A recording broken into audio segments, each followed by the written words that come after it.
नमस्कार। Third grade transfer से संबंधित क्या तृतीय श्रेणी शिक्षकों के तबादले कभी नहीं होंगे? सेकंड ग्रेड और फर्स्ट ग्रेड की तबादला सूचियां कब तक जारी हो जाएगी और तृतीय श्रेणी शिक्षकों का क्या होगा? साथियों, वीडियो को शुरू से अंत तक ज़रूर देखें। साथियों, शिक्षा मंत्री जी कल्ला का 2-3 दिन पहले का ये पत्रिका की न्यूज़ है। सीएमओ ने लौटाया तबादला नीति का ड्राफ्ट। ये निश्चित था कि तबादला नीति का ड्राफ्ट सीएमओ तक पहुंचा या नहीं पहुंचा, ये हम लोग नहीं जानते।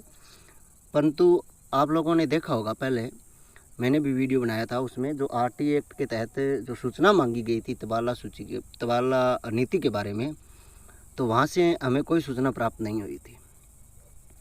इसमें बीडी कल्ला जी ये भी कह रहे हैं कि दूसरे राज्यों की नीति का करवा रहे हैं अध्ययन, परंतु इन्हीं का पहले जब शुरुआत में बीडी कल्ला जी शिक्षा मंत्री बने थे तब भी ये कह रहे थे कि हमने कई राज्यों की नीतियों का अध्ययन करके तबादला नीति का ड्राफ्ट है वो तैयार किया है, वो मुख्य सचिव के पास भेज दिया गया है और वहाँ से जैसे ही वो अप्रूव होगा तो तृतीय श्रेणी शिक्षकों की तबादला या सभी शिक्षकों के तबादले हो जाएंगे। तो तृतीय श्रेणी शिक्षकों के तबादलों के लिए जो बहुप्रतीक्षित तबादला नीति के लिए अभी और शिक्षकों को इंतजार करना पड़ेगा, क्योंकि अभी पत्रिका वाले या मंत्री जी ने खुद कहा है कि जो ड्राफ्ट था सीएमओ से वापस आ गया है। मेरे ख्याल से ये ड्राफ्ट सीएमओ तक पहुंचा ही नहीं, ऐसा कोई ड्राफ्ट था ही नहीं तृतीय श्रेणी शिक्षकों के लिए जो तबादले हो सके, और न ही सरकार बनाएगी, कोई ही सरकार बनाने वाली नहीं है। क्योंकि अगर ड्राफ्ट होता तो सूचना के अधिकार के तहत मांगी गई सूचना में यह ज़रूर बताते। जहाँ ज़रूरत होगी वहाँ दोनों माध्यम में इंग्लिश मीडियम स्कूलें खोल दी जगह जगह, तो शिक्षकों की बहुत अधिक ज़रूरत हो गई, परंतु ऐसा शिक्षा मंत्री जी ने कुछ नहीं किया है तृतीय श्रेणी शिक्षकों के लिए। अब क्या होगा कि तृतीय श्रेणी शिक्षकों की तबादला लिस्टें कब तक आएगी, या ट्रांसफ़र होंगे या नहीं होंगे, बड़ा मुद्दा ये है कि होंगे या नहीं होंगे। साथियों, आज का ट्वीट है, तबादलों ने उड़ाए मंत्रियों के फ्यूज़। तो मंत्रियों के फ्यूज़ तो लगभग उड़े हुए ही हैं, क्योंकि कोई तबादले नहीं हो रहे। प्रदेश में बड़े स्तर पर तबादलों से जुड़ी बड़ी खबर है। तबादला खुलने के वक्त कई मंत्रियों के मन में काफ़ी खुशी, लेकिन माननीय कि हज़ारों डिजायरों में दबी है ये खुशी। चिकित्सा, ऊर्जा समेत जनता से जुड़े कई विभागों ने बने ऐसे हालात। शुरुआती तबादला सूचियों ने खड़ा कर दिया बड़ा राजनीतिक बवाल।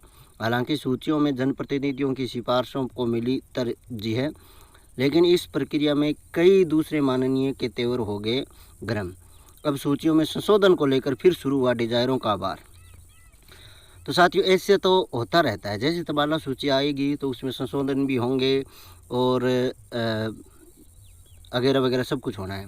ऐसे में किसी तरह के विवाद से बचने के लिए मंत्रियों के मन में भी ये बात है कि प्रदेश में जल्द ही तबादलों पर प्रतिबंध लगा दिए। ये इम्पोर्टेंट है, क्योंकि अगर प्रतिबंध लग गया तो साथियों तृतीय श्रेणी शिक्षकों का क्या होगा। तो तृतीय श्रेणी शिक्षकों के लिए एक तबादला नीति या तबादला करवाने के लिए हमें बहुत बड़े आंदोलन की आवश्यकता है। साथियों, तृतीय श्रेणी शिक्षकों के तबादले नहीं होने से ब्लॉक कार्यालय पर आज के दिन यानी 10 अगस्त को प्रदर्शन करने का जो आह्वान शिक्षक संघों ने किया था, उसकी क्या सच्चाई है, क्या तृतीय श्रेणी शिक्षकों के लिए ये प्रदर्शन हुआ या नहीं हुआ, इसके लिए मैं अगले वीडियो में आप लोगों को बताऊंगा। साथियों, तृतीय श्रेणी शिक्षकों के तबादले नहीं होने से शिक्षकों में नाराज़गी है, स्वाभाविक है, नाराज़गी सब में है। शिक्षक संघ राष्ट्रीय ने रविवार को इस संबंध में बैठक आयोजित की थी और उन्होंने कहा कि तबादलों के लिए पारदर्शी नीति बनाने की मांग की गई और तृतीय श्रेणी शिक्षकों के तबादलों को लेकर 10 अगस्त को उपखंड स्तर पर प्रदर्शन देकर ज्ञापन दिया जाएगा। ये बात उन्होंने आज देने के लिए कही थी। तो साथियों, इन ज्ञापनों से कुछ नहीं होने वाले हैं, क्योंकि पिछले हम 2 साल से ज्ञापन दे रहे हैं, परंतु अभी तक तृतीय श्रेणी शिक्षकों के तबादलों के बारे में कोई भी मंत्री ऐसा सोच ही नहीं रहा।